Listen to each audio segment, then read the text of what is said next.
মাঠে দুর্দান্ত ফুটবল উপহার দিয়ে জাতীয় নারী ফুটবল দলের খেলোয়াড় ঋতুপর্ণা চাকমা মন জয় করেছেন দেশের মানুষের। এবার তার অসুস্থ মায়ের চিকিৎসায় সাহায্যের হাত বাড়িয়ে দিল সরকারও। রাঙামাটি জেলা প্রশাসনের মাধ্যমে ঋতুপর্ণার পরিবারের হাতে 2 লাখ টাকার সরকারি অনুদান তুলে দেওয়া হয়েছে।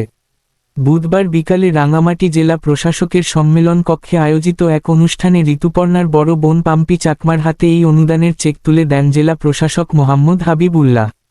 এ সময় জেলা প্রশাসক বলেন, ঋতুপর্ণা আমাদের দেশের গর্ব। তার মায়ের অসুস্থতার খবর পাওয়ার পর বিভিন্ন রাজনৈতিক দল সহ অনেক প্রতিষ্ঠান তাদের পাশে দাঁড়িয়েছে, অর্থ সহায়তা প্রদান করেছে।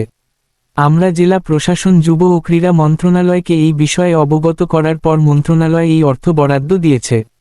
আমরা ঋতুপর্ণার মায়ের সুস্থতার জন্য সৃষ্টিকর্তার কাছে প্রার্থনা করি।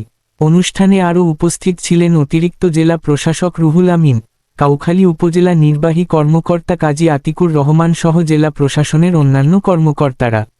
ঋতুপর্ণার বড় বোন পাম্পি চাকমা পরিবারের পক্ষ থেকে সরকারকে আন্তরিক ধন্যবাদ ও কৃতজ্ঞতা জানান।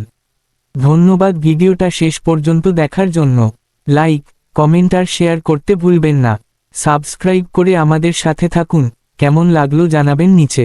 আগামী ভিডিওতে আবার দেখা হবে ইনশাআল্লাহ।